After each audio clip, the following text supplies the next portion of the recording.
Assalamualaikum warahmatullahi wabarakatuh. Selamat datang. Di video aku bakal bahas sedikit tentang pengantar sistem saraf pusat. Jadi di sini aku searching-searching di internet untuk materinya.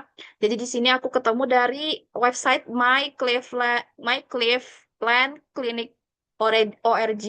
Jadi apa itu sebenarnya sistem saraf pusat? Jadi sistem saraf pusat itu dia itu sebagai detektor dan pengatur. Jadi tuh dia ngerasain kayak perubahan di dalam atau di luar tubuh. Terus ngasih respon yang pas, komunikasinya juga lewat sinyal listrik yang dibawa sama sel khusus, namanya neuron. Neuron itu,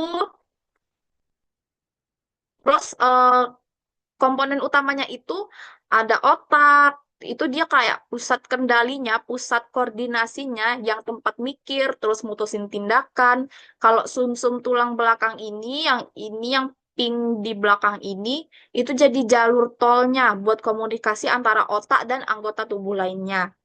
Terus lanjut yang saraf-saraf ini yang berwarna kuning ini kabel-kabel yang mengantarkan informasi yang isinya kumpulan serabut neuron.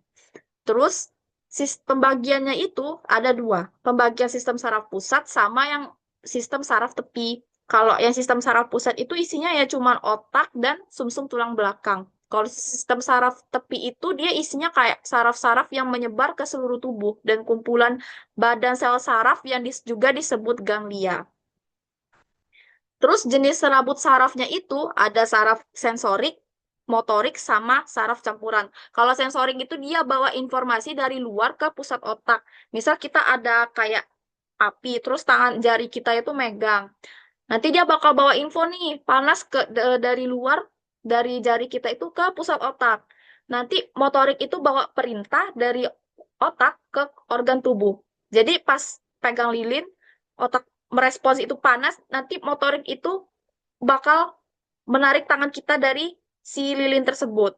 Kalau si saraf campuran itu isinya gabungan dari sensorik sama motorik.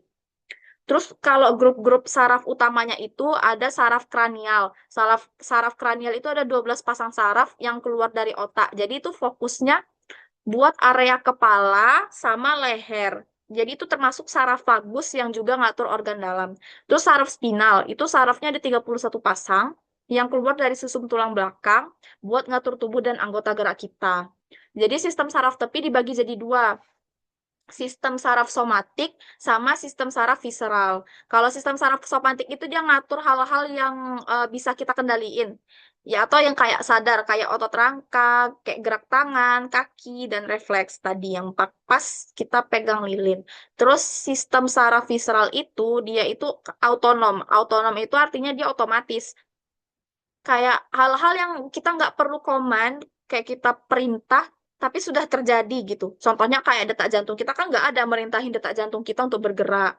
Terus juga nafas, kerja organ dalam kita, ini bekerjanya mandiri. Jadi tanpa kita sadari itu dia bekerja sendiri. Itu mungkin singkat saja untuk pengantar dari sistem saraf pusat.